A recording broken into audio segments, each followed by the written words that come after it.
خەڵکێکی زۆر مێشتی لە دەستا لەناو ئەو ئاوە. من خاون نینە هیچی هەدەف نینە بکرد ئارام بە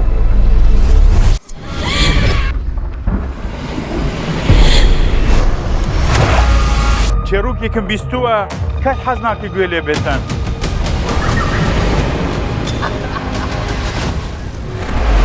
خمن لە کاتێکا بڕیارم مایتر ئەو پەڕی بێئەمەلی.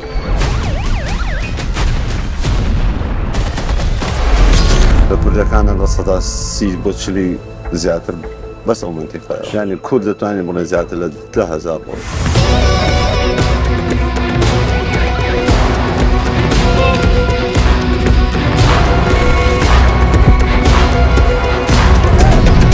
چێروکی پەناخوازان لە ئیتالیا لای من هێشتا ماویەتی.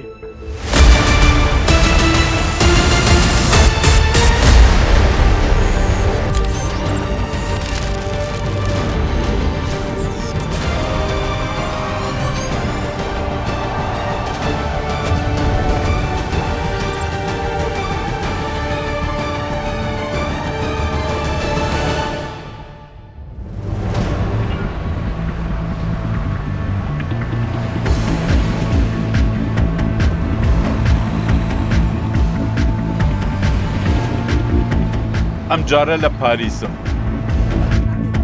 پایتەختی فەڕەنسا شارێکی خۆشە.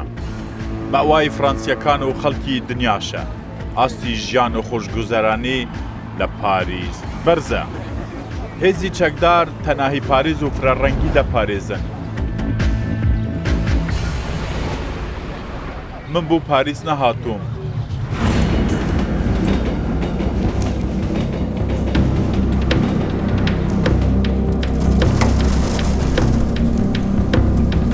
دەچمە جەنگەڵی دانکێخ. ئیشم بەو کوچبەرانەیە کە لەوێوە خەونی پەڕینەوەیان هەیە بەرەو بریتانیا. هەروام کرد. زۆری نەخایان پاریسم بەجێهێشت. 235 کیلومتر بەرەو باکوور ڕۆشتم. لەناو شەمەندەفەرەکەیە هەر بیرم دەکردەوە لە بەرخومەوە دەمگوت بوو گەنجی کورکۆش دەکەن. ئەوروپا چیان بوو دەکات؟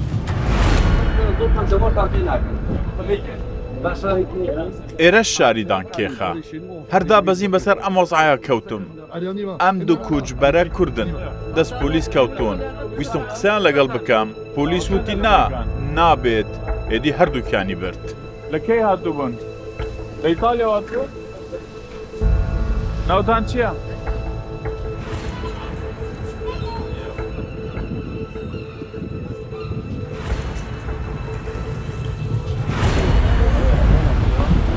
لەم پاسە سەر دەکەوین دەمان باتە جەنگلستانێک ئەوێ منزلی کۆچبەرەکانە خاڵی دەرچوونە بەرەو بریتانیا. ئێرە نقطەی دەستپێکردنی ینی نقطەی کوتاییە بۆ دەستپێکردنێکی نوێی پەنابەرەکان. هەموو دێن بەرەو خەڵکی تێمە دەبینەوە دەڵێ ئێمەش ڕەنگە پەنابەر بین.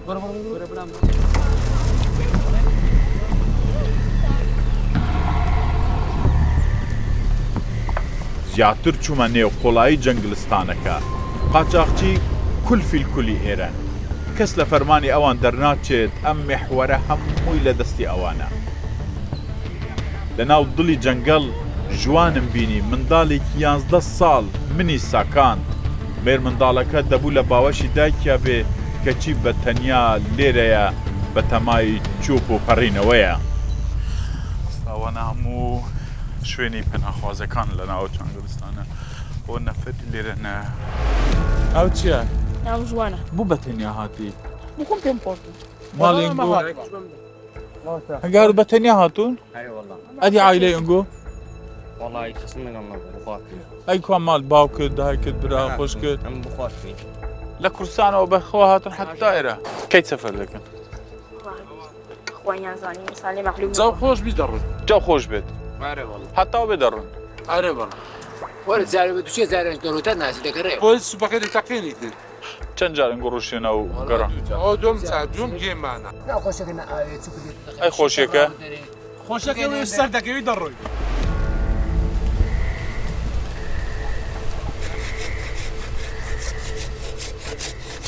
ئێستا تۆ ڕێگاکی زۆرت بڕیوە و داریش دەبڕی اري والله ان شاء الله بس ما اخوي دار دەبڕی خۆت پێی گەرم دەکەی ڕێگاش دەبڕی بۆ تۆ خۆشە بکەی ئەو بەرە اري والله خوش بۆ خۆشە اقل جيم شويني وبسط خوشني ینی هەموو خەونەکەتەوە بگەی ئەوێ ان شاء الله ئەو چییە؟ سياوش والله سیاوەش سیاوەشم وەڵا زۆر خۆشوەتی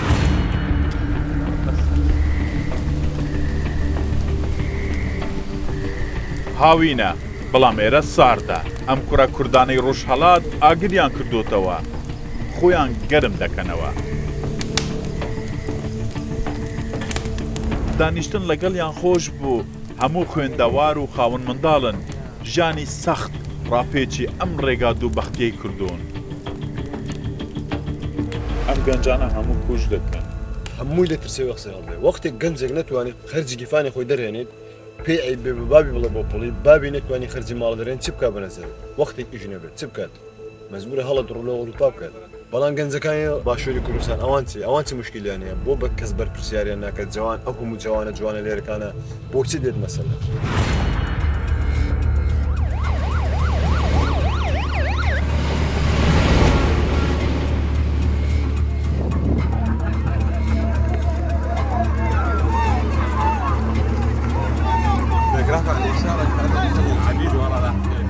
ئەم هەموو کۆچبەرە لە پراوەک خەبەرێکی بە پەلەیان بیست بێ هەر یەکە لە جێی خۆیەوە ڕای کرد بینیم بنورەگرتنی خواردنە ڕێکخراوانی خێرخوازی نانی بەلاش دەبەخشن ئێستا خەونیان گۆڕاوە لەم جەنگەڵە شەڕە لە پێناومانەوە و تێربوون لێرە هیچ دەنگێک هەندەی دەنگی سکی برسی بەرز نییە ئەم سەرە درێژە و پەلاماردانە بوو وەرگرتنی نانە خواردن بۆ ئەم مێر منداڵە بۆتە سومبولی خۆشی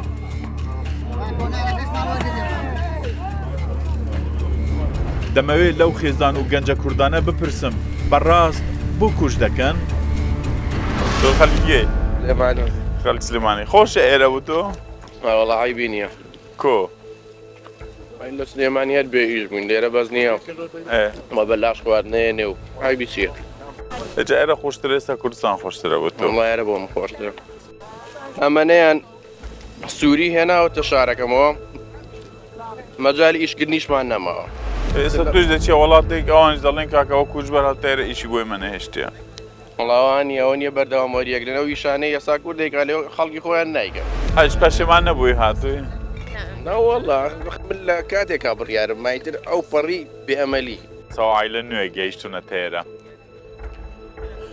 بەردەوام عیلە نەفەری نوێ دەگەنە ئێرە ینی لە دوێنێشەوە تا ئێستا زیاتر لە 100 کەس گەیشتونەتە ناو چەنگلستان بەپوو ئەو قسانەی کە من لەگەڵ ئەوانەیم کردووە کە خەڵک دەبەنە ئەو بەرە خەڵکی ڕانیان ئەو چەندە لێرەنە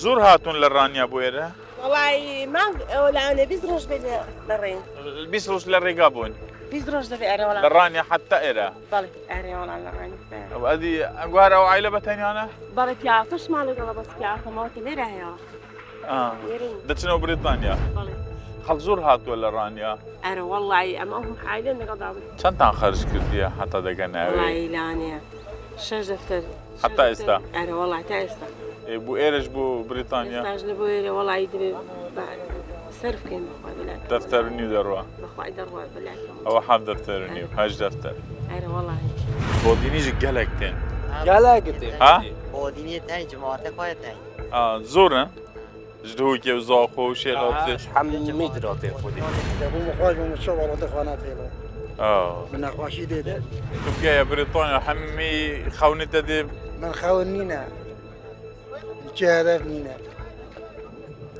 دێت ئاڕام بوو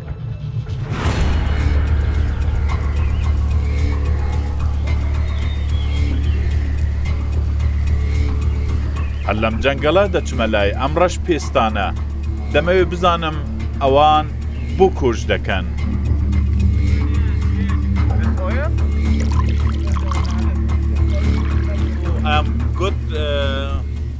من چێشلێنەرێکی باشم ئەوە پیوازە خوێ تێ نەکردیە بخوێە خەڵکی سوودانن چێڕووکی کوچی ئەوان جێوازە لە کوچی کورد برسێتی و شەڕ ئەوانی ناچار کردووە ڕابکەن لەم جەنگەڵە لە نێو خێوەتێکی بچووک و داخراودا لەگەڵ دوو قاچاقچی دانیشتم مەرجیان هەبوو نابێت دەم و چاویان دیار بن ئەوان ئامار و چێروکی نەگوتراو لەسەر کوچکردن باز دەکەن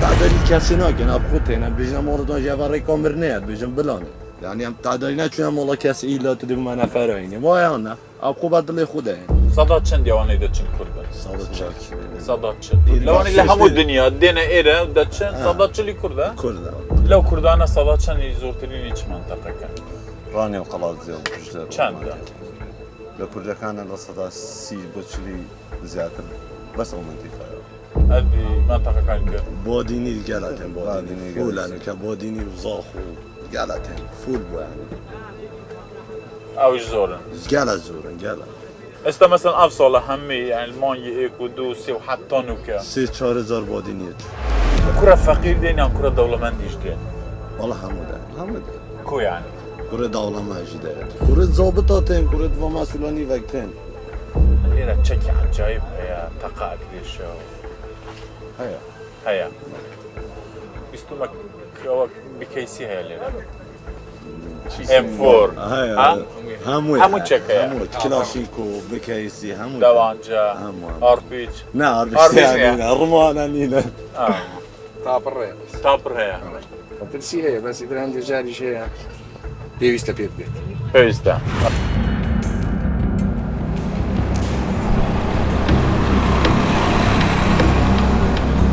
قاچاقچیە سەرەکیەکانی ئەم جەگەڵە کوردی باشووری کوردستانن ئەوان حاکمی مطلقن بەبێ ئەوان کەس ناتوانێت تێبپەڕێت هەموو جوڵەیەکیش دەبینن بۆ پاراستنی خۆیان و جەنگەڵەکە چەک و تەقەمەنی زۆریان هەیە بۆ خۆیان دەوڵەتێکن من وەک پەیامنێر چەکی ئەوانم بینی بەڵام ڕێگەیان نەداوێنەی بگرین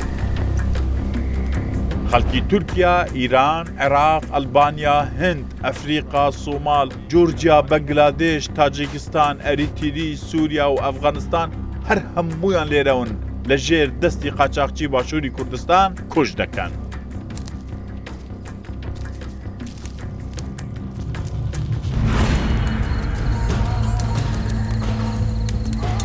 ئاگرێک بۆ گەرمکردنەوە و گۆرانی کوردی و پلان و خەونی کوچبەران تێکەڵی شەوی تاریکی نێو جەنگەڵ دەبن.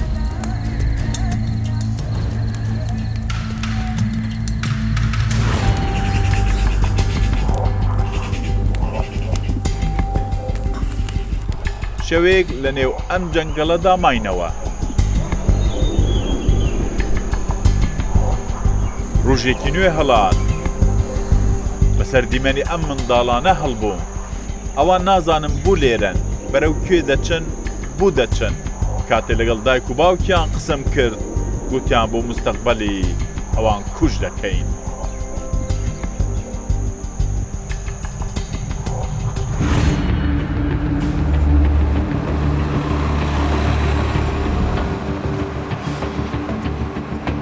دەچینە کەناری دەریایی نێوان فەڕەنسا و بریتانیا.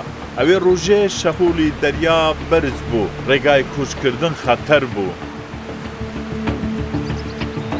دووری نێوان چەنگلستانەکە و بوسە لێواری بەحرەکە ئەو شوێنەی کە نەفەرەکان تێدەپەڕن 20 دقەی دەخاینت بە ئۆتۆمبیل ئێرە ئەوەندە ڕێگا دەبرن تا ئەو گردانە دوای ئەو گردەکە بەحری نێوان فەڕەنسا و بریتانیا لەوێ چووپەکان دائنن بەلەمەکان پەمپی تێدەکەم بۆ هەر بەلەمەی 20 دقە پڕی هەوا دەبێت و نەفەرەکان دەڕۆن ئەوەی ڕۆژەوەی کەوتە دەستی فڕانسیەکان هێزەکانی دەریاوانی پۆلیسی ئەو مەنتەقە لیان دەستێنن. ئێرە ئەو ڕووبارەیان ئەو دەریای نێوان وڵاتی فڕانسا و بریتانیایە کوچبەرەکان لەو ئاوە دەدەن دەڕۆن ئەوە نوکەندی پێڵێن نوکەندی ئینگلیز یاخۆ نوکەندی نێوان فڕانسا و بریتانیا کوچبەرەکانی کورد لێرە خنکاون چووبەکانیان دراون خنکاون. چێروکی کوچبەران لێرە دەست پێ ناکات دەچینە ئیتالیا دەرگای گەیشتنی کوچبەرانە بۆ ئەوروپا.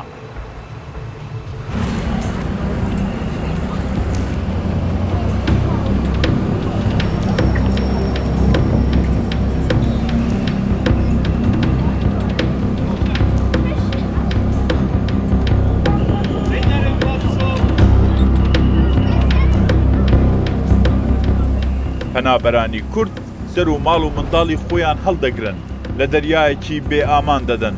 جاری وا هەیە لە نەقۆمبوونی بەلەمێک چەند کەسێکی کەم ڕزگار دەبن بۆەوەی ڕۆژی قیامەتی خۆیان لە نێو دەریا باز بکەن. من لە باشووری ئیتالیام، ئەمە بەندەری هەرێمی کەڵەبێریایە. هاتووم بە دوای چێروکە نەگوترا و نەبیستراوەکانی پەناخوازانی کووردا بگەڕێم. چێروکێکم بیستووە کەس حەز ناکە گوێ لێ بێتن.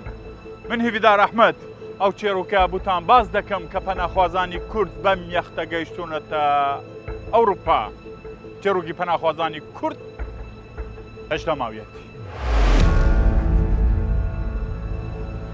لە 15/6/2024 دروست یەختێکی بەم شێوە و قەبارەیە 76 کوچبەری هەلگرت بوو. زیاتر لە 30 کوچبەر کوردی باشووری کوردستان بوون لە نێزی کەنارەکانی ئیتالیا تێک دەشکێت. 64 کەس خنکان، تەنیا 11 کەس ڕزگار دەبن.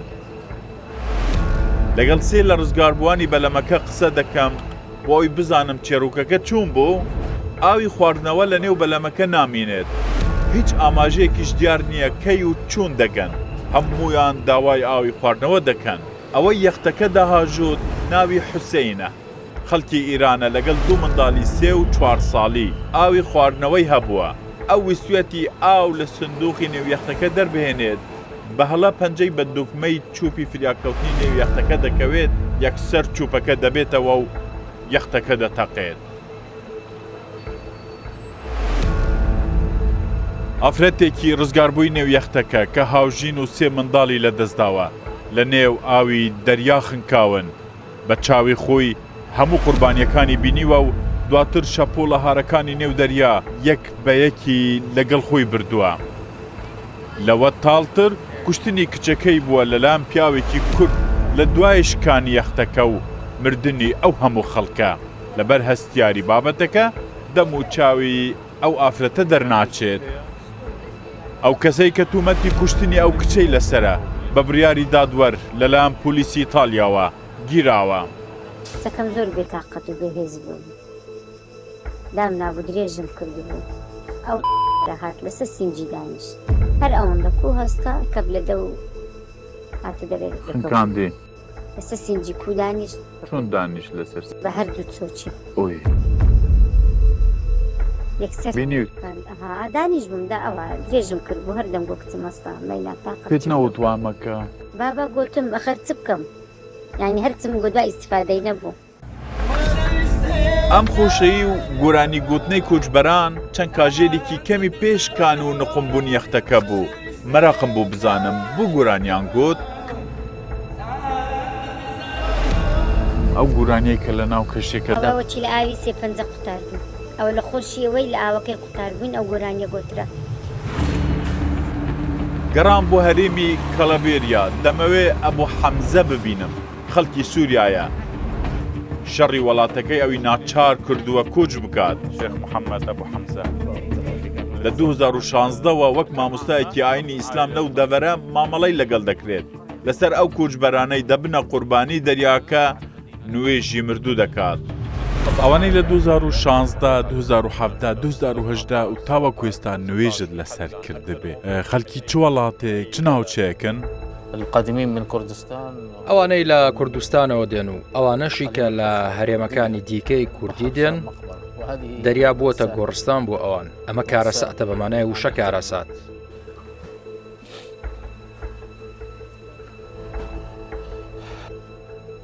تخرج الناس هەندێک جار تخرج من الموت إلى الموت لەبەر سەختی خەڵک کۆچ دەکات. شو جابرك على لە مردن ڕادەکەن بۆ مردن. يحمل أولاده منداڵەکان و هاوژینەکەی هەڵدەگرێ و دێتە نێو دەریا.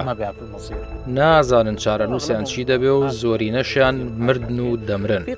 دەزانی بەلەم هەیە نوقمی ئاو بوو و هەر نەمانزانیوە خەڵکی زۆری تێدا مردوون.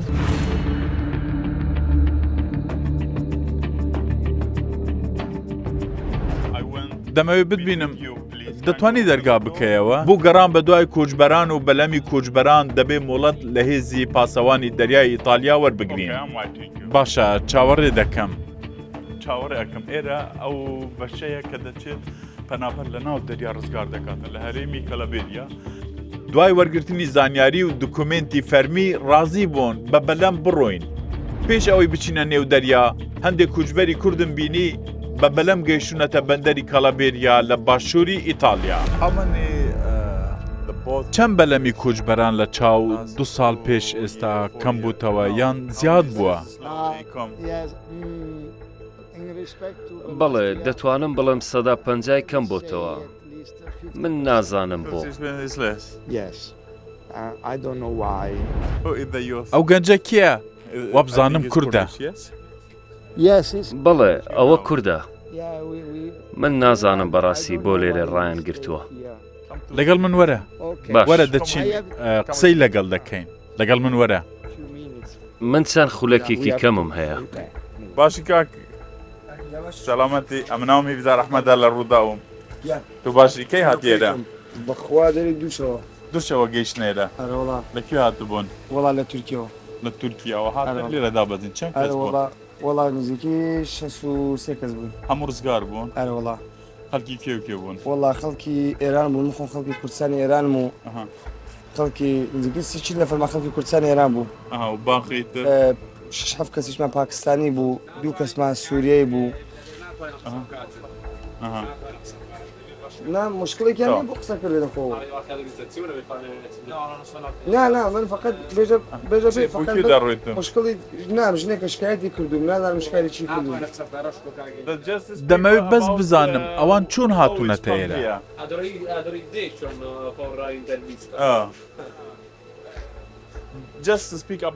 پێ بڵێ بەس ئەو پرسیارە هەیە vogliono solo sapere come sono venuti qua. وە بزانم کێشەی نییە یەک خولەک بوەستا ئەنگۆ خلاص بوون هەمووانە هی کوردستانی باشوور لەگەڵ ئەنگۆ هەبوون چەند بوون پۆلیسی ئیتالیا چی دیکە ڕێگەیان نەدا گفتوگوی زیاتر لەگەڵ ئەو گەنجە کووردە بکەین لەگەڵ کاپتن ئەندریۆ سواری ئەم بەلەمە دەبین گەڕاین لە نێو دەریای سپی ناوەڕاستدا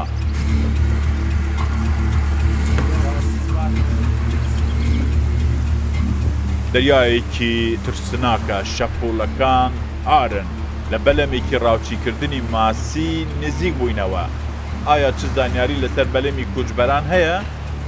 تۆ هیچ بەلەمێکی کوچبەرانت نەبینیوە؟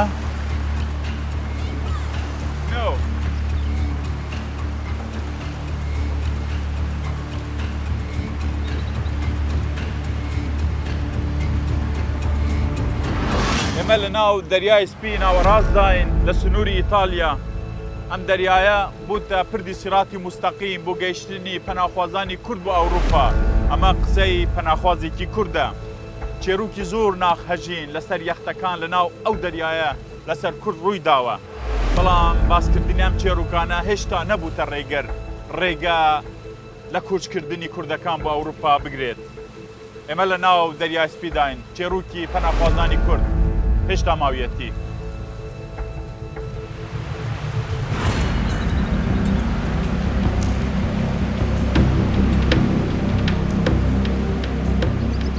ئەم هەموو تراژیدیایە لە ڕێگەی گەیشتن بۆ ئەوروپا هەیە دەمەوێت بزانم هێشتا خەڵکی هەرێمی کوردستان هەر ئەم ڕێگانە دەگرنە بەر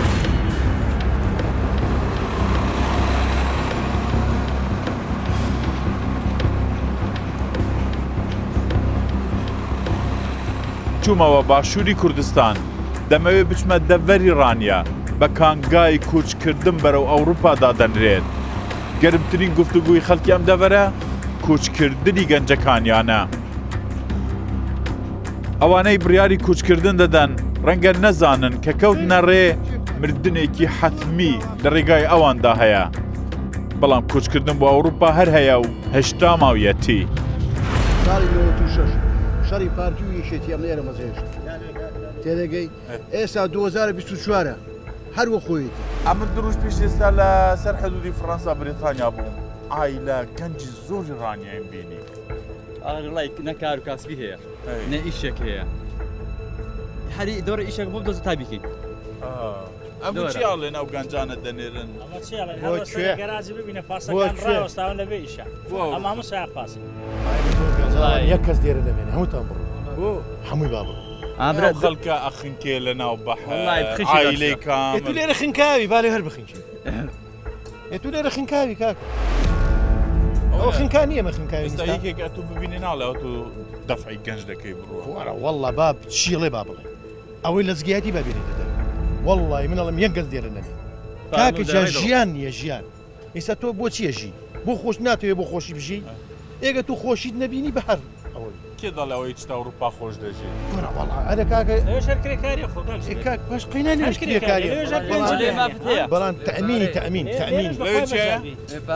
لێرەش ڕۆژە 25,000 هەیە بەسە قەنەعەت هەمووش قەنەعەت هەمووشت قەنەعەت لە چۆ 25,000 وەربن باوکم بە 15,000 ڕۆژی بە 15,000 وە پاسەکەی خۆت دەدەمێ وەڵا کرێکاری بە 20,000 هەیە پێوانە تۆ کرێکاری قەنەعەتت دەبێ قەنەعەت ئەم ڕۆژە ئیشتەیە وایە لە جیرفانی بەسادە ئێمە ئیشمان زۆرە چوە ئەوە من لە تۆر کاڕاوەسە کاکەجان ئێمە لە عاجیاوایان ڕقەممان بڵاو بۆتەوە کەسێک کاسب بێت گوێ لێ ئیشی هەر دەبێت تۆ چەند ساڵە ئیشەکەی من وڵای لە 15 ساڵی ئەو میش دەکەم تا ئێستا لەوڵەکە دابین کردووە کە بەیانی خۆت مردی بۆ دابین کردن لەخوا بەس خانووی زیادە دوکان هەموو شتێکم بۆ دابین کردو باکو تو مەلیکی لە چاو یەک شتێکت پێ بڵێم ئەم منطقەی خۆمان ئەم منطقەی بڵێوانێ و ئەم دەڤەری بتوێنە ماڵ نییە مناڵێکی لە خارج نەبێ وایە بەم بێ مەعاشیە ئەگەر ئەوانە نەبن قەستەم بەخوا ئیسەبێ هەموو دانشی لێ سوڵکەین هەر ماڵێ مناڵ نییە ڕۆژی لە مانگی وەرەقەی دووەرەقە بۆ دایک و باوکی نەنێرێت دەوری دەبینەوە وەڵاوەش دەور دەبینێ خەڵک لەگەڵ ما سوار بووە وتی وەڵی کوڕەکەم ئەو تا دووەرەقەی بۆم ناردێتەوە ئەوە نەبێ بەخوا هیچ نییە بخۆی ئەمن یەک قسەی دەکەم وەختی نوێژەیەبان نوێژەکەمان تاقیر نەبی 2007 ئەوە 10,000 بەو 10,000 مارە خۆم کرد سپاس بۆ خوای لەسەر پێی خۆم سیارەم کڕی خانوم کڕی الحەمدوللا مناڵم هەیە و ژیان خارج کوڕم دووسێ وەرەقەمانگەنە بدانێرێ کوڕی گەورەم 11 ساڵە بینێن بەکوێ چۆ پێکەوە دەژین دژی یەکتری ئەمە هاو پیشەی نە باز منەڵم بەخوا کوڕی نەکەن بە قسەیکەن ها بە قسەی نەکەن بڕۆ بۆ خارج بە قسەی ئەمە نەکەن